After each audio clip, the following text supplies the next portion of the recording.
একটা diet Coke কিনলাম। যে অনেকক্ষণ না খেয়ে থেকে মাঝে মাঝে ছোট ছোট স্ন্যাক নেওয়া, যে সকাল সকাল তাড়াহুড়ো কিছু খাওয়া হলো না, বিঞ্জ ড্রিঙ্কিং করা শুরু করে দিই। অল্প স্বল্প ওয়াইন শরীরের পক্ষে অনেক সমস্যা কম করে। কলকাতা তো স্ট্রিট ফুড ক্যাপিটাল, সবসময় অবশ্য স্বাদের সঙ্গে কোয়ালিটির মেলবন্ধন হয় না।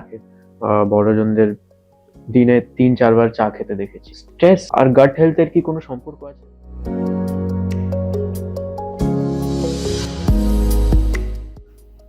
নমস্কার, আমি ডক্টর উদীপ্ত রায়। দর্শক বন্ধুদের স্বাগত জানাই। আমার বহু অনুষ্ঠানে আপনারা অংশগ্রহণ করেছেন, তাই জন্য ধন্যবাদ জানাচ্ছি। বহু প্রশ্ন আপনারা করেছেন, কিন্তু অনেক সময় হয়তো আপনাদের বহু প্রশ্ন ঠিকমতো উত্তর দিতে পারিনি, হয়তো দেরি হয়েছে, অনেক প্রশ্ন হয়তো জমে আছে। তাই আজকে একটু অন্য ধরনের অনুষ্ঠান। আজকে আমার ইচ্ছে সমাজের নানা শ্রেণীর মানুষের কাছ থেকে শুনতে চাইব তাদের প্রতিদিনের হেলথ রিলেটেড কি কি প্রবলেম। যতদূর পারবো চেষ্টা করব আপনাদের সদুত্তর জানাতে। আজকে আমাদের সঙ্গে একজন সদ্য কলেজ ঢোকা ছাত্র এসছেন, যার সঙ্গে খানিকক্ষণ একটু আলাপচারিতা করব। নমস্কার, আমি আত্মদীপ। আমি সদ্য কলেজে প্রবেশ করেছি, আর আমি এখন সেকেন্ড ইয়ারে উঠতে চলেছি এবছর। আমি আজকের দিনে ইউথকে রিপ্রেজেন্ট করছি, আর ডাক্তারবাবুকে কিছু প্রশ্ন আজকে জিজ্ঞেস করবো আমি ইউথের হয়ে।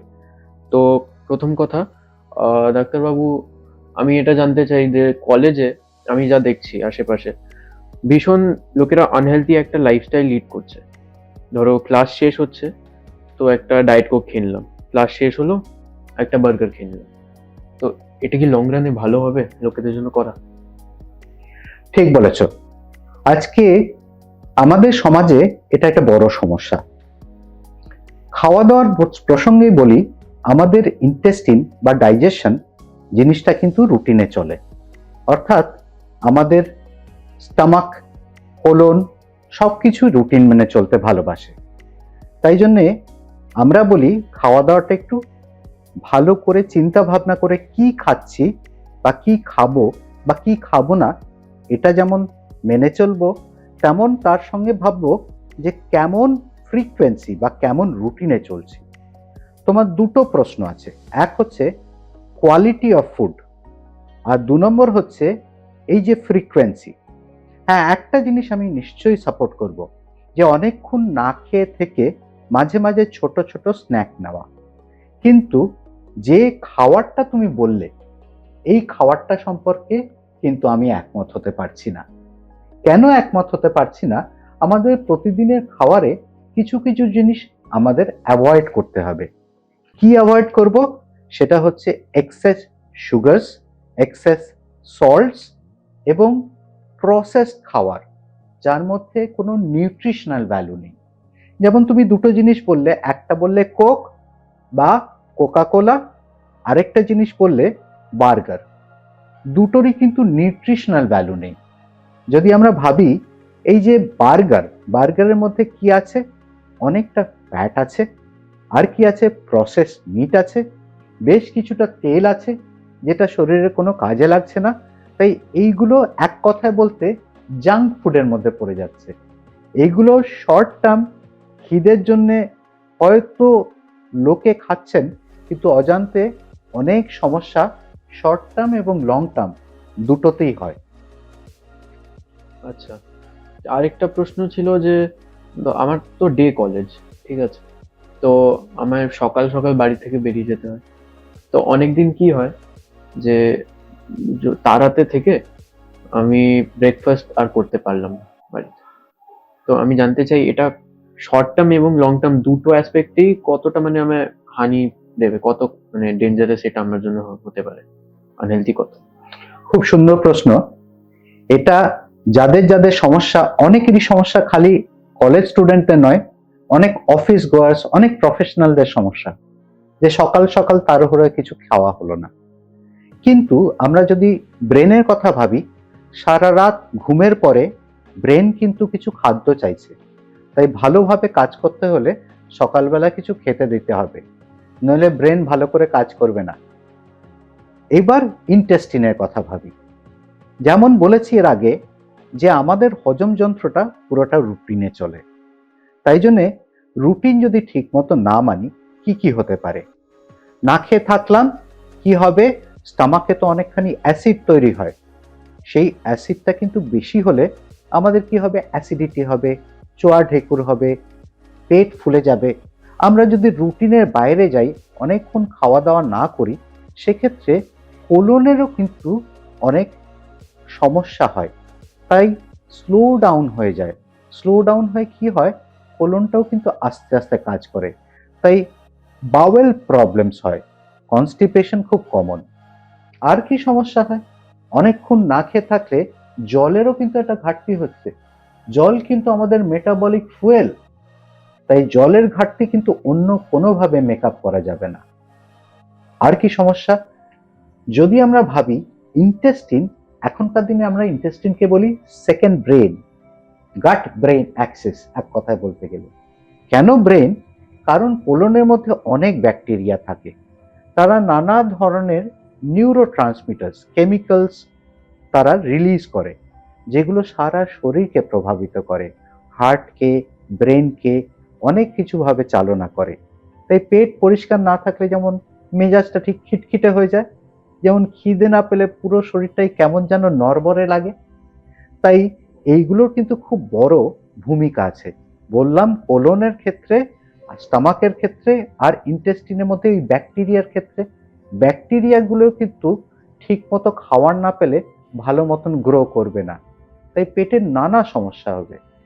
লাস্ট কিন্তু একটা জিনিস না বললে নয়, সেটা হচ্ছে সবকিছুর শেষে কোলন, ব্যাকটেরিয়া সবকিছু হলো, কিন্তু ইন্টেস্টিনের মুভমেন্টের জন্য খালি নয়, ডিফেন্সের জন্য, ইন্টেস্টিনাল সেলসগুলোকে ভালো রাখার জন্য একটা রেগুলার ডায়েট প্যাটার্ন মেনটেন করতে হবে।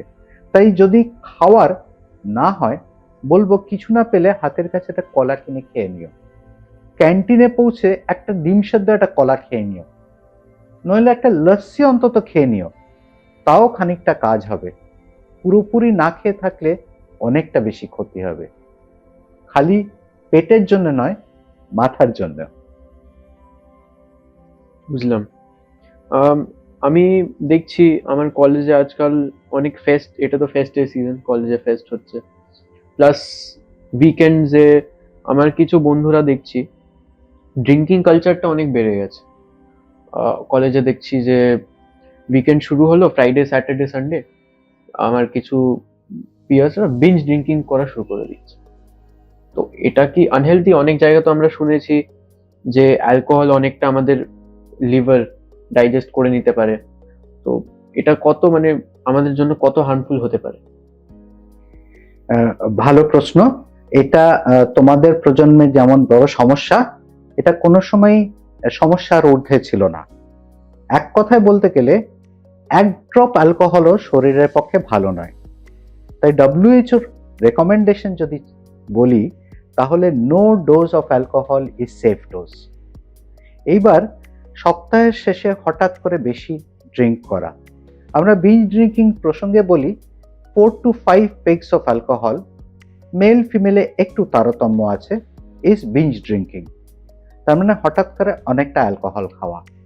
অ্যালকোহলের একটা প্রপার্টি আছে জানো, খালি ব্রেনের ওপর কাজ করবে তা নয়, ইন্টেস্টিনের ওপর বিশাল কাজ করে। তাই ইন্টেস্টিনের লাইনিং এর ক্ষেত্রে জ্বালিয়ে দেওয়ার মতো ব্যাপার হয়, স্টামাকে প্রচুর প্রদাহ করে, ইনফ্লামেশন করে। তার সঙ্গে সঙ্গে প্যানক্রিয়াসের উপর এফেক্ট হয়, প্যানক্রিয়াটাইটিস একটা বড় সমস্যা যেটা অ্যালকোহল থেকে হয়। অ্যালকোহল থেকে কোলনেরও সমস্যা হয়। ধরো কেউ অ্যালকোহল খেলেন, পেটটা হঠাৎ করে ডিস্টেন্ডেড হয়ে গেল, স্টামাকটা বড় হয়ে গেল, স্টামাক ভালো মতন কাজ করছে না, উল্টো পথে উঠে আসবে, রিফ্লাক্স হবে। নশিয়া খালি নয়, রিফ্লাক্স হতে পারে। তাছাড়া তুমি যেমন বলেছো ঠিক কথা, অনেকদিন অ্যালকোহল কনজিউম করলে লিভারে সিরোসিস তো হয়ই, কিন্তু এক ড্রপ অ্যালকোহল থেকেও লিভারে খানিকটা পরিবর্তন হয়। পুরো সিস্টেমে নানা জায়গায় অ্যালকোহলের সমস্যা। তাই বিঞ্জ ড্রিঙ্কিং কখনো শরীরের পক্ষে ভালো হতে পারে না। কিন্তু যদি সীমিত পরিমাণের মতো যদি আমরা এটাকে সীমাবদ্ধ রাখতে পারি, তাহলে অতখানি খারাপ হয়তো সমস্যা তৈরি হবে না। তার প্রধান শর্ত বলি, don't combine drinks and driving, প্রধান এবং প্রাথমিক শর্ত। এইবার ড্রিঙ্কসের প্রসঙ্গে, যদি আমরা সমস্ত ড্রিঙ্কসই খারাপ বলি, তার মধ্যে একটু যদি বেশি পয়েন্ট দেওয়া যায়, তাহলে বলবো ওয়াইনের ক্ষেত্রে। অল্প স্বল্প ওয়াইন শরীরের পক্ষে অনেক সমস্যা কম করে, কিন্তু অন্যান্য ড্রিঙ্ক, বিশেষ করে বিয়ারের মতো ড্রিঙ্ক, অনেকখানি ফালতু ক্যালোরি দেয় এবং অ্যালকোহলের কয়েকটা খারাপ এফেক্ট সেটাও তৈরি হয়। পৃথিবীর সবচেয়ে বেশি মানুষ বিয়ার খেয়ে সমস্যায় পড়েন, কারণ তারা অনেক পরিমাণে খান। লিটার লিটার বিয়ার খেলে অনেকখানি অ্যালকোহল তো যাবেই, এই অ্যালকোহলের এফেক্ট তো বেশি হবেই ন্যাচারালি। এবার অ্যালকোহল যদি খেতেই হয়, বলবো তার আগে কিছু খাওয়া উচিত। কি ধরনের খাবার? যেমন ধরো হাই ফাইবার কোনো একটা খাবার খেলে, যেমন ফল খেলে, তাতে কি হবে, খালি পেট একদম থাকবে না, খানিকটা পেটে খাবার থাকবে, স্টমাকের ওপর এফেক্টটা একটু স্মুথ হবে। আর কি, এই যে খাবারটা যদি ফল জাতীয় খাবার হয়, তাহলে সেটা ইজিলি ডাইজেস্টেবল, খানিকটা স্টমাকের অ্যাক্টিভিটি একটু স্লো করে দেবে। 2 নম্বর জিনিস, ভাজাভুজি অ্যাভয়েড করো, তাতে সমস্যা বাড়ে, কমে না। যদিও স্বাদ সেখানে বেশি, কিন্তু শরীরের ক্ষতিটাও সেখানে বেশি। আর কি, দুটো মেজার অফ অ্যালকোহলের মাঝখানে জল খেতে থাকো, তাতে অ্যালকোহল কনজাম্পশনটা যেমন কমে যাবে, শরীরের কিন্তু জলের পরিমাণটা ভালো থাকবে। লিমিটের মধ্যে অ্যালকোহল যদি কেউ একজন মাত্রা বেঁধে নিতে পারে, তাহলে অনেক ক্ষতি কম হবে। আপনি বললেন যে এরম ভাজাভুজি না খেতে, কিন্তু আমরা আজকে পৃথিবীতে দেখছি ম্যাক্সিমাম লোকেরা এসবের সাথেই অ্যালকোহলটা কনজিউম করছে। ভালো, আপনি বলে দিলেন এটা। পরের প্রশ্ন আমার হচ্ছে যে আমরা তো বাঙালি, আমাদের জন্য স্ট্রিট ফুডের ভীষণ মান্যতা আছে, আমরা ভীষণ ওপরে রাখি স্ট্রিট ফুডকে। আমরা বড় হয়েছি ফুচকা খেয়ে, কাঠি রোল খেয়ে। তো আপনি তো বলে দিলেন যে এগুলো রেগুলার বেসিসে খাওয়া ভীষণ ক্ষতি করবে আপনার, কিন্তু আমরা এটাও দেখি যে যেই জায়গাগুলোতে এসব বানানো হয়, ম্যাক্সিমাম টাইমস ওখানে হাইজিনের ওরম ভাবে মাত্রাটা রেগুলেট করা হয় না। তো আপনি কি বলবেন এগুলো দিয়ে, মানে ইনফেকশন কিরম হতে পারে, ওটা দিয়ে কি ক্ষতি হতে পারে, যদি আপনি বলবেন।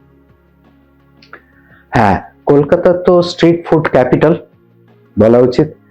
হ্যাঁ, আমরা সবাই বড় হয়েছি ফুচকা খেয়ে, খালি তুমি নাও, আমরা সবাই বড় হয়েছি। এখন যদি আমরা ভাবি কোনো একটা রাস্তার পাশে খাবার খাবো, কি ভাবনা চিন্তা করা উচিত? 3টে জিনিস দেখব। একটা হচ্ছে পরিবেশটা কেমন, পাশে কি একটা নর্দমা, পাশে কি একটা ভ্যাট যেখানে মাছি ঘুরছে, সেটা দেখতে হবে। খাওয়ার দাওয়ার কি ওপেন রাখা আছে, যেখানে পোকামাকড় মাছি ঠাছি এসে বসছে, তার মানে আমার পরিবেশটা দেখতে হবে। 2 নম্বর, যদি জানা সম্ভব হয় জলের সোর্স, জলটা কেমন। হ্যাঁ, যে আমি মেনে নেব যে ফুচকাওয়ালার জল, সেটা তো বোঝা যাবে না জলের সোর্সটা কি, কিন্তু যদি আমার কাছে চয়েস থাকে, তাহলে ভাববো যদি প্যাকেজড ওয়াটার অর্থাৎ মিনারেল ওয়াটার খেতে পারি, তাহলে একদিক দিয়ে আমি নিজেকে একটু প্রোটেক্টেড রাখলাম। আর 3 নম্বর জিনিসটা যেটা আমি দেখব, ভেন্ডার মানে যিনি খাবার দিচ্ছেন, তিনি কেমন ভাবে দিচ্ছেন, তার পরিচ্ছন্নতাটা কেমন, তিনি হাত ধুচ্ছেন নাকি।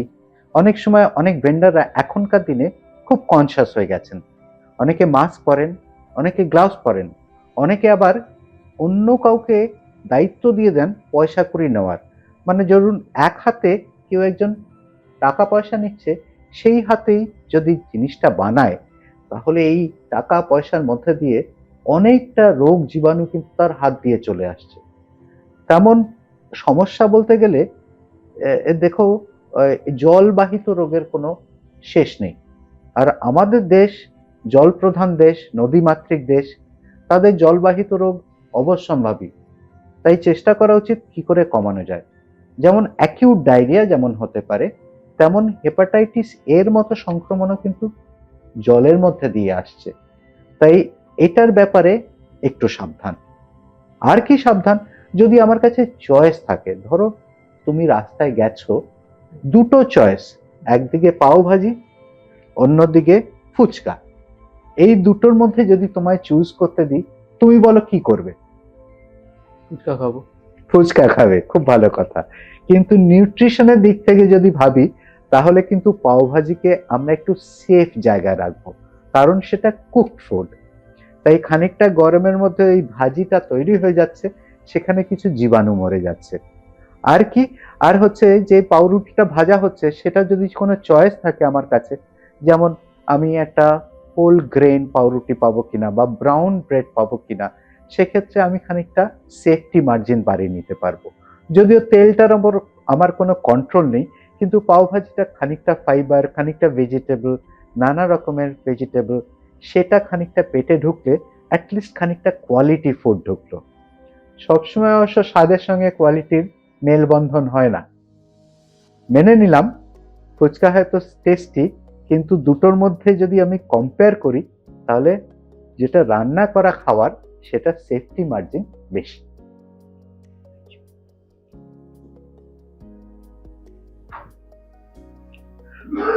আজকাল আমরা অনেক ট্রেন্ড দেখছি, লেট নাইট বিঞ্জিং। আমি তো অনেক ইন্টারনেটে পড়েওছি এটা ব্যাপারে, সার্কেডিয়ান রিদমের এটা একটা গন্ডগোল তৈরি করে দেয়। আমাদের সূর্য নামার পরে আর খাবার খাওয়া উচিত না, অনেক সেলিব্রিটিরাও বলেছে। তো কত সত্যি কত মিথ্যে এটা আপনি একটু বলুন। আমাদের যেমন প্রথমেই বলেছিলাম যে ইন্টেস্টিন, পুরো হজম যন্ত্রটা রুটিনে চলে, তাই সারাদিনে 3টে স্কোয়ার মিল এটা কিন্তু টার্গেট হবে। এটা ছাড়াও মাঝে মাঝে 3টে বা 4টে ফিলার্স, সো ছোট 3টে আর বড় 3টে, এরকম যদি একটা রুটিন মেপে চলি, সেটা সবচেয়ে ভালো। লেট নাইট খাওয়া সেটা কিন্তু কখনোই স্বাস্থ্যকর নয়। তার মানে সকালের খাওয়াটা সবচেয়ে বেশি হবে রাজার মতো, দুপুরের খাওয়াটা হবে রাজপুত্রের মতো, আর রাতের খাওয়াটা হবে একদম ভিখারির মতো, মানে সবচেয়ে অল্প, এবং সেটায় তেল মশলা সবচেয়ে কম, সবচেয়ে সহজ পাচ্য খাওয়ার, সেটাই কিন্তু রাতের পক্ষে ভালো। আর খাওয়া দাওয়ার পরপরই কিন্তু শুতে যাওয়া, এটা চলবে না। খাওয়ার পরে খানিকক্ষণ অন্তত বসে থাকতে হবে, এবং পারলে একটু হাঁটাচলা করতে হবে, তাহলে ডাইজেশনটা ভালো হবে। তাই তাড়াতাড়ি খেয়ে যদি একটু হাঁটা চলার অভ্যেস করা যায়, তাহলে কিন্তু অনেক সমস্যা কমানো যায়। তাই 3টে স্কোয়ার মিল, মাঝে 3টে ফিলার, 3 রুল অফ 3, এইটুকু মানলে অনেকটা মানা হবে। আর একটা কথা, প্রতিদিন যেই সময় খাই, মোটামুটি যদি সেই রুটিনটা করে নেওয়া যায়, সেটা কিন্তু শরীরের পক্ষে সবচেয়ে ভালো। আজকালকার মানে জেনজি জেনারেশন যা দেখছি, কফি কালচারটা ভীষণ উপরে উঠে আসছে। প্লাস খালি কফি না, আমিও বাড়িতে ছোটবেলা থেকে বড়জনদের দিনে 3-4 বার চা খেতে দেখেছি। তো এটা তো অবভিয়াসলি ভীষণ একটা ম্যাসিভ ক্যাফেইন কনজাম্পশন হয়ে যাচ্ছে, তাই না? যেটা চলে আসছে বছরের পর বছর। এটা কতটা হেলদি কতটা আনহেলদি আপনি একটু বলুন। কফির অনেক ভালো ভালো গুণ আছে, যেমন ব্ল্যাক কফি একটা মাত্রার মধ্যে দিনের বেলা যদি খাওয়া যায়, 3 to 4 কাপস, ইভেন অনেকে বলেন একটু বেশি অবধিও, তাহলে অনেক উপকার পাওয়া যায়। হ্যাঁ, তার বেশি, বড্ড বেশি হলে ঘুমের সমস্যা হবে, বাউল প্রবলেমস হবে, কোনো জিনিসই অতিরিক্ত ভালো নয়, তেমন কফিও অতিরিক্ত ভালো নয়। তার বিশেষ করে তার সঙ্গে যদি সুইটনার্স, চিনি এবং তার সঙ্গে দুধ অ্যাড করা হয়, তাহলে প্রোডাক্টটা আরো সমস্যাজনক হয়ে যায়। আর চা, হ্যাঁ, চাও কিন্তু অ্যান্টিঅক্সিডেন্ট। তাই আমাদের যদি ভাবি যে মেডিকেল ভাষায় কতখানি চা শরীরের পক্ষে ভালো হতে পারে, তাহলে বলবো হ্যাঁ, মোটামুটি 7-8 কাপ চা তো খাওয়াই যায়, কিন্তু সেটা র চা হতে হবে। এবং তার সঙ্গে যদি সম্ভব হয় জিঞ্জার, মিন্ট, এইগুলো কিন্তু স্টমাকের পক্ষে খুব সুদিং। তাই এগুলো যদি মিক্স করে দেওয়া যায়, তাহলে আরো খানিকটা বেটার প্রোডাক্ট। কিন্তু কখনোই চায়ের সঙ্গে চিনি বা দুধ মিক্স করলে সেটা বেটার প্রোডাক্ট হয় না। এবার আমার নিজের এক্সপিরিয়েন্স দিয়েও বলছি, আশেপাশের লোকেদেরকেও আমি যা দেখছি, একটা ইন্ডিয়ার একটা স্টুডেন্ট লাইফ, তো সে 16 বছর হলেই তাকে শুরু করে দেওয়া হয় তার ক্লাস 10-এর বোর্ডস দিয়ে, তারপর হয় ক্লাস 12-এর বোর্ডস, তারপর ন্যাচারালি তাকে এন্ট্রেন্স এক্সাম গুলো দিতে হবে, যেখানে পুরো ভারতবর্ষের সব ছাত্ররা ওখানে বসতো। Extreme pressure, intense stress naturally হবে ওটায়। তো এই স্ট্রেস, এত স্ট্রেস নেওয়া আর গাট হেলথের কি কোনো সম্পর্ক আছে? Very beautiful question. এটা আমাদের ব্যর্থতা যে তোমাদের মতো ছাত্রছাত্রীদের এই অমানসিক স্ট্রেসের মধ্যে দিয়ে যেতে হচ্ছে। আমাদের দেশ প্রতিভায় ভর্তি, তাই জন্য কম্পিটিশনও খুব বেশি। হ্যাঁ, এই যে কম্পিটিশনের মধ্যে ঠিক সময় ঘুমোতে যাওয়া, সঠিক পরিমাণ ঘুম আর একটা রুটিন কিন্তু তোমাকে অনেক দূর নিয়ে যাবে। একটা জিনিস সবসময় মনে রাখতে হবে, স্ট্রেস থাকবে, কিন্তু স্ট্রেসটা কি করে হ্যান্ডেল করবে এটা তোমায় শিখতে হবে। কি করে সেই স্ট্রেসটা তুমি নিজের মতো করে সাজিয়ে গুছিয়ে নিতে পারবে। নইলে এই স্ট্রেসের নানা ধরনের এফেক্ট আছে, যেমন stomach, oesophagus, stress related ulcers, gastroesophageal reflux disease, টক জল, অম্বল, পেটের সমস্যা, কোলনের প্রবলেম, তেমন ইমিউনিটি কমে যাওয়া। আর শরীর কি জানো তো, যখন খুব স্ট্রেসে থাকে তখন একটা ওয়ারিয়ার স্টেটে চলে যায়, যেন সবসময় যুদ্ধ করতে চাইছে। তাই জন্য ইন্টেস্টিনের কাজগুলো তখন একটু ব্যাক সিটে চলে যায়। শরীর চেষ্টা করে এই কর্টিজলের প্রভাবে অনেকটা রেডি ফুয়েল, মানে একটা গ্লুকোজ দিয়ে ভর্তি করে দিতে, যাতে দৌড়ে পালানোর মতো সিচুয়েশন হয়। কিন্তু এই স্ট্রেসে ইন্টেস্টিনটা ব্যাকফুটে চলে যায়, ডাইজেশন, অ্যাবজর্পশন এইগুলো ব্যাকফুটে চলে যায়। তাই জন্য এগুলো খুব ব্যাডলি হিট হয়। তাই জন্য যখনই স্ট্রেস হয় তখনই প্রথম রিফ্লেকশন হয় বাওয়েল মুভমেন্টে। কারুর ডায়রিয়া হয়, কারুর কনস্টিপেশন হয়, এটা রেগুলার প্রবলেম স্ট্রেসে। অন্যান্য প্রবলেম তো আছেই, কিন্তু সবচেয়ে কমন প্রবলেম হচ্ছে কনস্টিপেশন, ডায়রিয়া, অ্যাসিডিটি, রিফ্লাক্স। এগুলো স্ট্রেসের একদম অঙ্গাঙ্গিন ভাবে জড়িত। বুঝলাম। আজকাল জিমের কালচার চিরকালই ছিল, আজকাল একটু বেশি লোকেরা জিমের কালচারটা একটু বেশি ওপরে উঠে গেছে। তো লোকেরা যা তা নিয়ে নেয় জাস্ট ডেইলি প্রোটিন কনজাম্পশনটা পুরো করার জন্য। পুরো প্যাকেটে প্যাকেটে ওরা প্রোটিন পাউডার্স কেনে, সাপ্লিমেন্টস কেনে। আর আমাদের যে বাড়িতে বড় বুড়ো ওরা বলে কখনো যে এইসব খাওয়া উচিত না, অনেক আমরা শুনি ওরা কমপ্লেন করে যে এইসব করো না, স্টিক টু ট্র্যাডিশনাল ফুডস, এইসব খেলে নাকি রোগ হবে, আলাদা আলাদা রোগ প্রবেশ করতে পারে। তো এটাতে মানে কতটা সত্যি এই কথা? হ্যাঁ, জিমের অনেক সাপ্লিমেন্টস এখন চলে। দুটো কথা বলি। প্রথমে তোমায় বুঝতে হবে যে খাওয়ার দাওয়ার গুলো কেমন ধরনের কন্টেন্ট হওয়া উচিত। তা কন্টেন্ট কেমন হওয়া উচিত, যেহেতু তুমি একদম সদ্য কলেজে ঢুকেছো, তোমার পক্ষে বোঝা খুব সহজ। 5:3:2। 5 মানে কার্বোহাইড্রেট, 3 মানে হচ্ছে ফ্যাট, আর 2 হচ্ছে প্রোটিন। হ্যাঁ, প্রোটিনটা খানিকটা বাড়াতে পারো প্রয়োজন অনুযায়ী, কিন্তু অতিরিক্ত প্রোটিন আবার কিডনির পক্ষে ভালো নয়। তার মানে 5:3:2। এই কার্বোহাইড্রেট প্রসঙ্গে আসি। কি কার্বোহাইড্রেট খাওয়া যায়? যে কার্বোহাইড্রেট গুলো খাবে মেইনলি ফ্রুটস, ভেজিটেবলস, আর কি, আর হচ্ছে যত তুমি ধরো পালসেস, তুমি ব্রাউন রাইস, মাল্টিগ্রেন ব্রেড, এইগুলোর দিকে যদি যেতে পারো তাহলে অনেকটা ফাইবারও পাবে।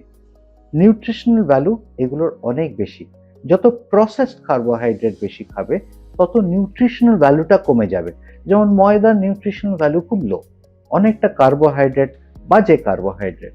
তেমনি পলিশড রাইস নিউট্রিশনাল ভ্যালু কিন্তু অনেক কম। প্রাচীনকালে বা এখনো গ্রামের দিকে যেগুলো লাল চাল না, সেগুলো কিন্তু শরীরের পক্ষে অনেক ভালো। হ্যাঁ, আমরা পাই না বা দেখতে ভালো লাগে না এটা বলতে পারো, কিন্তু খাওয়ারটা সেদিক থেকে আমাদের পক্ষে অনেক ভালো। সো কার্বোহাইড্রেটের মধ্যে এইটা মাথায় রাখতে হবে, কি খাবো না, সেটা হচ্ছে চটজলদি সুগার, কখনো 10%-এর বেশি ক্যালোরি যেন না দেয়। যেমন ধরো চিনি বা খুব কড়া মিষ্টি, এটা কিন্তু রেস্ট্রিক্ট করতে হবে, এটা বেশি খাওয়া চলবে না। কার্বোহাইড্রেটের মধ্যে কমপ্লেক্স কার্বোহাইড্রেট কিন্তু সিম্পল সুগার, নিশ্চয়ই জানো মনোস্যাকারাইড, ডাইস্যাকারাইড কাকে বলে। তাই এগুলো কিন্তু শরীরে হু হু করে ঢুকে যায়, এই কমপ্লেক্স সুগারস গুলো আস্তে আস্তে ঢোকে। এগুলো কিন্তু নিউট্রিশনালি অনেক ভালো। এবার প্রোটিনের কথায় যাই। প্রোটিন, নানা ধরনের প্রোটিন, তার মধ্যে যেটা লিন প্রোটিন, যেখানে ফ্যাট থাকবে না, সেই প্রোটিনই কিন্তু শরীরে লাগবে। যেমন ধরো পোলট্রি, যেমন ধরো মাছ, যেমন ধরো নাটস, এই প্রোটিনগুলোই কিন্তু শরীরে লাগবে। যেগুলো অন্য ধরো রেড মিট মাঝে সাঝে খেতে পারো, কিন্তু এভরিডে লাইফে শরীরে অনেক বেশি ক্ষতি করবে। তো প্রোটিন হচ্ছে আমাদের, যেমন মাছে ভাতে বাঙালি বলে না, এই মাছ কিন্তু খুব ভালো কোয়ালিটির একটা প্রোটিন। তেমন যারা নিরামিষাশী তাদের পক্ষে ওয়ে প্রোটিন, নিশ্চয়ই জানো ওয়ে প্রোটিন কিন্তু এখনকার দিনে জিমের সবচেয়ে কমন সাপ্লিমেন্ট এবং সবচেয়ে ভালো কোয়ালিটি প্রোটিন। তাই দুগ্ধজাত প্রোটিন, বিশেষ করে যদি চিনি ছাড়া কোনো ঘোল খেতে পারো, দই খেতে পারো, সেটা কিন্তু শরীরের পক্ষে খুব ভালো। আর কি বলবো, এবার আসি দুটো জিনিস হলো, থার্ডটা হচ্ছে ফ্যাট। ফ্যাটের প্রয়োজনীয়তা নেই, নিশ্চয়ই আছে। শরীরে ফ্যাটের প্রয়োজনীয়তা নেই, স্নেহ পদার্থ, কথাতেই বলে না স্নেহ, স্নেহ পদার্থ। তা আমাদের শরীরে যেমন চামড়ার তলায় অনেকটা ফ্যাট আমাদের বাঁচায় শীত বা গ্রীষ্ম থেকে। যেমন মাথার মধ্যে brain, you'll be amazed to know, ব্রেনটা নার্ভ টিস্যু কিন্তু লার্জলি ফ্যাট। তেমনি ফ্যাটের প্রয়োজনীয়তা আমাদের শরীরে নানা জায়গায় আছে, কিন্তু এই ফ্যাটের কোয়ালিটিটা, সো স্যাচুরেটেড ফ্যাট আর পলি আনস্যাচুরেটেড ফ্যাটি অ্যাসিড, এটা খুব শুনেছেন নিশ্চয়ই, পুফা।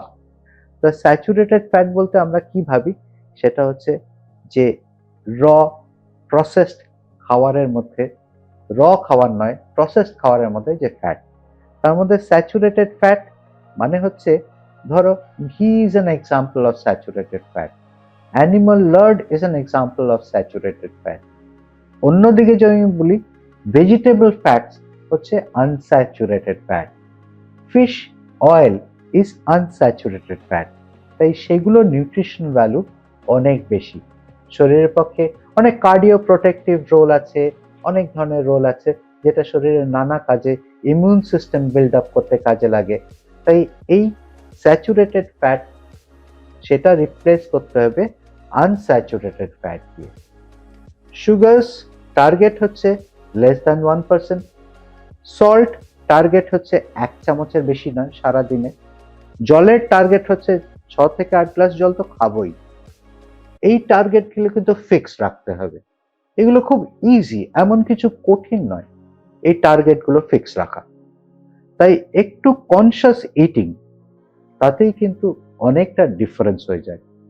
এবার দ্বিতীয় কথা, তুমি যে বললে যে কিভাবে খাবে, এটা যেমন আমরা বললাম নিউট্রিশনাল পার্ট, একটা প্লেটের কথা যদি ভাবি, এক প্লেটটা সাজিয়ে খাওয়ারটা কেমন রাখবে, তাহলে মনে রাখতে হবে অর্ধেকটা মোটামুটি ফ্রুটস অ্যান্ড ভেজিটেবল। এই ভেজিটেবল হচ্ছে নানা কালারের vegetable, so it should look colourful. যেমন ধরো বেল পেপার নানা রঙের পাওয়া যায়, যেমন টমেটোর একটা রং আছে, আবার ঢেঁড়সের অন্য একটা রং। সো নানা ধরনের ভেজিটেবল, যেটা মিক্স অ্যান্ড ম্যাচ করে নানা ধরনের মিনারেলস, নানা ধরনের ভিটামিন তার সঠিক ডোজে পেতে পারি। ফ্রুটস অ্যান্ড ভেজিটেবল, আমরা জানি আমার খাওয়ার সঙ্গে আমরা বাঙালিরা কেউ ফল খাই না, বিদেশিরা খান, আমরা ভেজিটেবল তো খাই। তো এই ভেজিটেবলটা ওরম ভাবে সাজাতে হবে। আর 1/4 আমরা যদি লিন প্রোটিনের কথা ভাবি, সেটা ছানা হতে পারে, যারা নিরামিষাশী, যা আমিষাশী তাদের মাথায় রাখতে হবে পোলট্রি বা ফিশ, এটাই কিন্তু বেশি ভালো শরীরের পক্ষে। এবং 1/4 হচ্ছে গ্রেন, যেমন ভাত খাই আমরা, সেটা একটু আনরিফাইন্ড চাল যদি হয়, ডাল খেলাম, তার সঙ্গে আমরা যদি রুটি খাই তাহলে মাল্টিগ্রেন আটা থেকে যদি রুটি হয়, তাই সেখানে কোয়ালিটিটা আমরা বাড়াতে কমাতে পারি। তাই আমরা হাফ, 1/4, 1/4 এই ভাগে যদি খেতে পারি সেটা কিন্তু সবচেয়ে ব্যালেন্সড ডায়েট। তো আপনি বললেন প্রোটিনটা 2/10 এই ভাগে রাখতে হবে, 5:3:2 রাইট, প্রোটিনটা 2/10 ভাগে ঠিক। রাখতে হবে। তো আপনি এটাও বললেন যে টু মাচ প্রোটিন শরীরের ওপর বোঝ দিতে পারে। তো আপনি একটা স্পেসিফিক অ্যামাউন্ট, একটা কিছু এস্টিমেশন দিয়ে দিন যেটা একজন খাবে, তার মাসেল গ্রোথ হবে, আবার শরীরে বোঝও পড়বে না। আমি একটা কথা কিন্তু বলেছি, সেটা হচ্ছে প্রোটিনের পরিমাণটা খানিকটা বাড়ানো যেতে পারে, বিশেষ করে বাচ্চাদের ক্ষেত্রে। তোমাদের মতো লোক, বাচ্চারা বলবো না, যারা একদম কলেজ গোয়ার্স, যারা স্টুডেন্টস, তাদের ক্ষেত্রে প্রোটিনের পরিমাণটা অবশ্যই, কারণ তাদের muscle is in the process of development, তার স্কেলিটন ডেভেলপ করছে, তাই তাদের প্রোটিন রিকোয়ারমেন্টটা বেশি এবং তার অনেক বেশি অ্যাক্টিভিটি, মাসেল স্ট্রেংথ ডেভেলপ করতে হবে। তাই জন্য তোমাদের প্রোটিন পরিমাণ একটু অবশ্যই বাড়তে পারে, 30% হতে পারে, তাতে অসুবিধে কিছু নেই। কিন্তু এই যে প্রোটিন তুমি বলছো 30%, 20% তোমার বুঝতে অসুবিধা হচ্ছে, খুব রুল অফ থাম বলি, 1 গ্রাম পার KG body weight is year requirement. তোমার 60 কেজি যদি বডি ওয়েট হয় তাহলে 60 গ্রাম প্রোটিন তোমার শরীরের প্রয়োজন। তুমি সেটা 90 গ্রাম অবধি খাও না, তাতে অসুবিধে কিছু নেই। তাই 80-90 গ্রাম প্রোটিন তোমার বয়সের ছেলেদের পক্ষে বা মেয়েদের পক্ষে খুব ইজিলি ডাইজেস্টেবল। কিন্তু প্রোটিনটা যেমন বললাম, আমি যদি ভাবি প্রসেস প্রোটিন, সসেজ খাবো বা বিকর্ন খাবো, তো এটা নিয়ে কিন্তু ভাবতে হবে না, এটা ভালো নয়। ভাবতে হবে পোলট্রি প্রোটিনের কথা, ভাবতে হবে চিকেনের কথা। যদি মিটের প্রসঙ্গে বলি, মাংসের কথা যদি ভাবি তাহলে পোলট্রির কথা ভাবতে হবে, ডিমের কথা ভাবতে হবে, ভাবতে হবে whey protein, milk breast protein, vegetable protein, so nuts. So ভাবতে হবে এই ধরনের প্রোটিনের কথা, যেগুলো ইজিলি ডাইজেস্টেবল, যেটা প্রোটিনের কোয়ালিটি অনেক ভালো।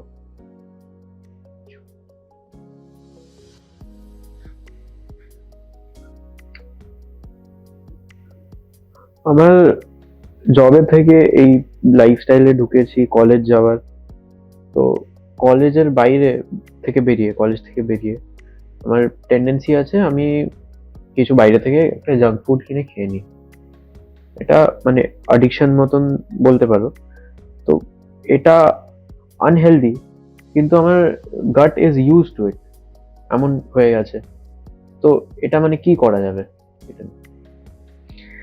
হ্যাঁ, তুমি যেটা বললে না, এই জাঙ্ক ফুডটা অনেকটা ড্রাগসের মতো। ড্রাগসের মতো কেন? কারণ এই যে নানা ধরনের টেস্ট, ওই ধরো ক্রাঞ্চি, তার ভেতরে আবার জুসি, আবার at the same time salt, sweet, নানা ধরনের টেস্ট, এটা ট্রিগার করে শরীরে হ্যাপি হরমোন রিলিজ, ডোপামিন তৈরি করে। তাই ব্রেনটা একটা রিওয়ার্ডিং মোডে চলে যায়। সো এই খাবারটা খেলে আই ফিল হ্যাপি, চকলেট খেলে হ্যাপি লাগছে। সো এই জাঙ্ক ফুডের একটা বিশেষ প্রপার্টি হচ্ছে মস্তিষ্কটাকে বারবার একটা হ্যাপি ট্রিগার দেয়। কিন্তু তুমি নিশ্চয়ই জানো, এক জিনিস যদি অনেক দিন ধরে চলতে থাকে তাহলে একটু বোরডাম হয়, তখন ডোজটা বাড়ে। আমরা সেটাকে বলি রিসেপ্টর লেভেল আপগ্রেডেশন আর ডাউন রেগুলেশন, আপ রেগুলেশন অথবা ডাউন রেগুলেশন।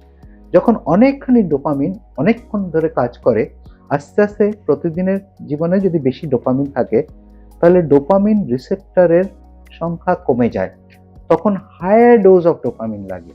তার মানে আজকে 2 দিন, 3 দিন, 4 দিন, 5 দিন, 1 মাস ধরে আমি একটা পিজায় সন্তুষ্ট হচ্ছিলাম, দ্বিতীয় মাসে দেখবে একটা পিজা নয়, তার সঙ্গে 1 প্যাকেট চিপসও লাগছে। তাই এটা খানিকটা এই ধরনের সমস্যা। আবার বন্ধ করে দিলে কেমন একটা ডাউন লাগছে, মনে হচ্ছে এই চিপস আর কোল্ড ড্রিঙ্কটাই বোধহয় জীবনের সেরা খাবার ছিল। তাই এটাও কিন্তু এই ডোপামিনের খেলা, পুরোটাই তোমার ব্রেনকে রেগুলেট করে দিচ্ছে এরকম জাঙ্ক ফুড। তাই এটা অ্যাডিকশন, ঠিক বলেছো। তো অ্যাডিকশনটা ব্রেক করতে হবে। কি করে ব্রেক করবে? ব্রেক করবে, একটা জিনিস মনে রাখবে যে যখনই জাঙ্ক ফুড খাওয়ার ইচ্ছেটা হচ্ছে না, সব সময় যে খাওয়ার চাইছে শরীর তা নয়। অনেক সময় শরীর কনফিউজ করে ফেলে খাওয়ার না তেষ্টা কোনটা বেশি। তাই যখনই এরকম একটা হচ্ছে সমস্যা, মন চাইছে খাই খাই, তখন প্রথমেই শরীরে জল দিয়ে ভর্তি করে দাও। আর তাহলে কি হবে, খানিকটা ইন্টারভাল তুমি হাতে পেয়ে যাচ্ছ। এই যে ক্রেভিংটা, একটা ইন্টেন্স ক্রেভিং থেকে অনেকটা কমে যাচ্ছে। খানিকটা স্টমাক তুমি ভরে দিচ্ছ খানিকটা জল দিয়ে, বা ধরো ফলের রস দিয়ে, ডাবের জল দিয়ে। এই ধরনের খানিকটা যদি ভ্যালু এডিশন করতে চাও, ডাবের জলের কথা ভাবতে পারো। খানিকটা যদি ভ্যালু এডিশন করো, তাহলে র টি উইথ জিঞ্জার, মানে আদা চা খেতে পারো, উইদাউট উইদাউট সল্ট, বা খুব অল্প সল্ট দিয়ে। তাহলে কিন্তু তুমি খানিকটা সময় পেয়ে যাচ্ছ, শরীরটাকে একটা ব্রেক দিচ্ছ। শরীর কিন্তু এই ইন্টেন্স ক্রেভিং অনেকক্ষণ ধরে রাখতে পারে না। তাই ইন্টেন্স ক্রেভিংটা সেটেল করে গেলে তুমি অনেক পরিষ্কার মনে ভাবতে পারবে, না এটা আমার খাওয়া উচিত কি উচিত নয়।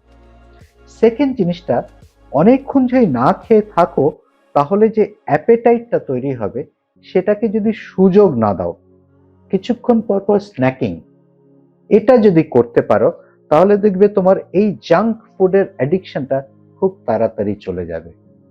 তাই replacing junk food by quality food, spacing of meals, hydrating yourself, these are very good options কি করে তুমি জাঙ্ক অ্যাডিকশনের বাইরে বেরো। অনেক স্টুডেন্টসরা এটা ফেস করে, কমন প্রবলেম ইন্ডিয়াতে অনেক আছে, খালি স্টুডেন্টসই বলবো না, অনেক বড়রাও, যে ভীষণ ব্লোটিং হচ্ছে, ভীষণ গ্যাস হচ্ছে, ঢেকুর উঠে যাচ্ছে। আর স্টুডেন্টসরা মেইনলি ভীষণ এম্বারেসড হয় এসব নিয়ে কথা বলার জন্য। এটার ফিক্সটা কি? আমরা যখন জল খাই তখন অনেকখানি হাওয়াও খেয়ে নিই। তাই আমরা যদি জল খাই, বোতল থেকে ঢকঢক করে অনেকখানি বেশি খাওয়া হয়ে যাবে জল। আমরা যে খাবারটা খাচ্ছি সেটাই কোনো গ্যাস প্রোডাকশন হচ্ছে কিনা। যেমন ধরো কোল্ড ড্রিঙ্ক খেলাম, ইমিডিয়েটলি তার মধ্যে কার্বন ডাইঅক্সাইড তৈরি হচ্ছে পেটে গিয়ে। তাই এই ধরনের খাবার যেগুলো বেশি গ্যাস প্রোডাকশন হচ্ছে, যেমন তার মধ্যে একটা জিনিস বলি, বিনস, এমন একটা খাবার যেটা থেকে বেশি ডাইজেশন থেকে বেশি গ্যাস প্রোডাকশন হয়। এই ধরনের খাবার যদি বেশি খাই, তাহলে কিন্তু এই সমস্যাটা বেশি হবে। 2 নম্বর জিনিসটা হচ্ছে, যদি খুব বেশি তাড়াহুড়ো করে খেতে চাই, তাহলে সাবকনশিয়াস মাইন্ডে আমাদের অনেকখানি বেশি হাওয়া খাওয়া হয়ে যায়। তেমনি যারা খুব বেশি স্ট্রেসে ভোগে, তারা দেখবে খুব ঘন ঘন ঢোক গিলছেন, প্রত্যেকটা ঢোকের সঙ্গে অল্প অল্প করে হাওয়া ঢুকছে। So stress is an important factor. 2 নম্বর, তাড়াহুড়ো করে খাওয়া ইজ এন ইম্পর্টেন্ট ফ্যাক্টর। তেমনি অতিরিক্ত ঝাল মশলা এই ধরনের খাবার, তাতে স্টমাক রিল্যাক্স করে যায়। আর কি রিল্যাক্স করে? স্টমাক ভালো করে এমটি করে না, খালি হতে চায় না। আর তার সঙ্গে সঙ্গে গ্যাস্ট্রিক আর ইসোফেগাসের মাঝখানে গ্যাস্ট্রো ইসোফেজিয়াল স্ফিংটার বা লোয়ার ইসোফেজিয়াল স্ফিংটার, যেটা ইসোফেগাস আর স্টমাকের জাংশনে বসে আছে, সেটা রিল্যাক্সড হয়ে যায়। তো স্টমাকের কন্টেন্ট গুলো ওপরে উঠতে চায়, তাই অ্যাসিডিটি হয়, বার্পিং হয়। সো তুমি যেটা বলছিলে, এই বার্প করা, অ্যাসিডিটি হওয়া, ব্লোটিং হওয়া কিন্তু largely avoidable with lifestyle modification.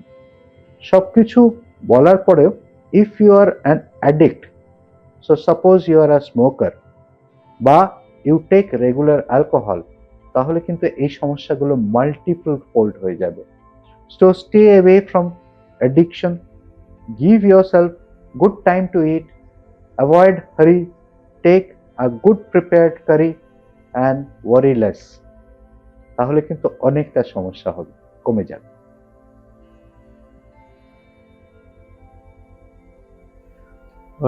আমরা অলমোস্ট শেষের দিকে চলে এসেছি। তো আমি জিজ্ঞেস করছিলাম যে অনেক আজকাল ইন্টারনেটে দেখছি নতুন নতুন ড্রিঙ্ক বেরিয়ে যাচ্ছে, ডিটক্স ড্রিঙ্কস, যে এটা কিনে এটা খেয়ে নাও, সব তোমার যা সমস্যা ছিল পেটের চলে যাবে, সেরে যাবে।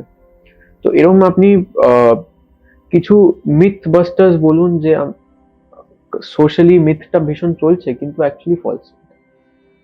আবার যদি কিছু সত্যিও হয়ে থাকে ওটাও বলুন। খুব পার্টিনেন্ট প্রশ্ন, একদম সমকালীন ব্যাপার। ডিটক্স ড্রিঙ্কস আমাদের সময় ছিল না, এখন সব জায়গায় দেখতে পাই। তা ডিটক্স ড্রিঙ্কস গুলো আসলে কি সেটা যদি আমি ভাবি, বেশিরভাগ হচ্ছে ফলের মিক্সচার, তার সঙ্গে কিছুটা মিন্ট, খানিকটা জিঞ্জার, এই ধরনের মিক্সচার্স গুলো। তা আমাদের শরীরে বড় বড় ডিটক্স অর্গানস আছে, যেমন লিভার, যেমন কিডনি। তাই জন্য শরীরকে আলাদাভাবে ডিটক্স করার কিছু নেই, তাকে হেল্প করা যেতে পারে। তাই ডিটক্স ড্রিঙ্কস যেগুলো চলে সেগুলো কি করে, সেগুলো দুটো জিনিস করে। একটা হচ্ছে অনেকটা ফ্লুইড শরীরে দিয়ে দেয়, মানে শরীর যাতে ডিহাইড্রেটেড না হয়। আর 2 নম্বর জিনিসটা কি করে, সেটা হচ্ছে সুগারি ড্রিঙ্ক গুলোকে রিপ্লেস করে দিচ্ছে লেস সুগারি, যেগুলো গ্লাইসেমিক ইন্ডেক্স ভালো, মানে যেগুলো খেলে হঠাৎ করে সুগার শুট আপ করবে না, এরম ড্রিঙ্কস দিয়ে। সো খানিকটা রিপ্লেসমেন্ট অফ ফ্লুইড, খানিকটা replacement of worse drinks by good drinks, এইগুলোই কিন্তু ডিটক্সের আসল ফর্মুলা। তার জন্য আলাদা করে ডিটক্স কিছু খাওয়ার দরকার নেই, কিছু কিছু জিনিস মেনে চললেই হবে। যেমন fruit juices in general is a good detox. যেমন ধরো কিছু কিছু ফল, যেমন কিউকাম্বার স্লাশ, শসা ইজ আ গুড ডিটক্স এক কথায় বলতে গেলে। বা একটু জিঞ্জার যদি একটু মিন্টের সঙ্গে মিশিয়ে জলের মিশিয়ে দেওয়া যায়, বা হালকা কিছু সুইটনার্স দিয়ে দেওয়া হয়, তাহলে it's a good detox drink. তুমি বলবে এত কিছু মেনে বানানো খুব কঠিন, আমি বলবো খুব সহজ। বেশি জল খাও, half your work or 90% of your work is done. কিছু ফল খাও, যেমন যেগুলোতে হাইড্রেশন বেশি, যেমন ধরো শসা, যেমন ধরো তরমুজ, এই ধরনের কিছু ফল খাও যেখানে ফ্লুইড কন্টেন্ট বেশি, so your detox regimen is done. আমি একটা ভিডিও দেখেছিলাম কোথাও, যেখানে বলেছিল আমাদের, আপনি বললেন ফ্রুটের জুস একটা ভালো ডিটক্স ড্রিঙ্ক, তাই তো? আমি একটা জায়গায় দেখেছিলাম যে আমরা যদি অনেকগুলো ফ্রুটের একসাথে, যদি আমরা ধরুন ম্যাঙ্গো জুস খাচ্ছি, তো 2-3টে ম্যাঙ্গো তো লাগবে ওটা মিনিমাম, তাই না? বলেছিল এটা অ্যাকচুয়ালি ভুল, কারণ এতগুলো ম্যাঙ্গো একসাথে খেয়ে আমাদের একটা সুগার স্পাইক হয়ে যাবে হঠাৎ করে। তো আপনি কি বলবেন এটা ব্যাপারে? হ্যাঁ, যেগুলো বেশি মিষ্টি জিনিস, তাহলে বলবো যে পুরো জুসটা না খেয়ে যদি পাল্প কনজিউম করা যায়, তাহলে ফাইবারটা বেশি পাওয়া যায়। You are absolutely right. যদি খালি ফলের প্রসঙ্গে বলি, too much of mangoes sugar spike করবে। তাই জন্য টু সুইট ফ্রুটস, এগুলোর ব্যাপারে একটু সাবধানতা মেনটেন করতে হবে, যে অতিরিক্ত নয়। সিজনে সবাই খায়, তোমাদের বয়সে তেমন সমস্যা নয়, সেইগুলোর ক্ষেত্রে জুসের বদলে টেক দ্য হোল ফ্রুট, তাহলে অনেকটা ফাইবার পাবে, স্লো অ্যাবজর্পশন হবে, অত ফাস্ট সুগার স্পাইক হবে না। ঠিক আছে, এটা আপনাকে তাহলে লাস্ট জিজ্ঞেস করছি যে কিছু ইন্ডিকেটরস বা কিছু সিমটমস বলুন ইয়াং লোকেদের মধ্যে, যেটা মানে ইন্ডিকেট করছে যে এই লোকটার গাটে প্রবলেম আছে, কিছু একটা গন্ডগোল আছে। যেমন কমন সিম্বল যেটা আমরা দেখতে পারি, যেমন আমি একটা জায়গায় দেখেছিলাম, যদি আপনার ফেসে যেই জায়গাতে পিম্পল হচ্ছে, আপনি ওটা দিয়ে অনেকটা প্রেডিক্ট করে দিতে পারেন যে আপনার পেটে কোন জায়গাতে দোষ আছে। এটা কি সত্যি নাকি কমপ্লিট মিথ? না, তুমি খুব ভালো প্রশ্নটা করেছো, যে একনি এটার সঙ্গে গাট হেলথ জড়িত। You are absolutely right. কারণ এই যে বলছিলাম, কোলনে নানা ধরনের ফেভারেবল ব্যাকটেরিয়া থাকে, দে directly have influences on skin diseases like dermatitis, like acne, এদের ডাইরেক্ট ইনফ্লুয়েন্স আছে। ঠিক বলেছো।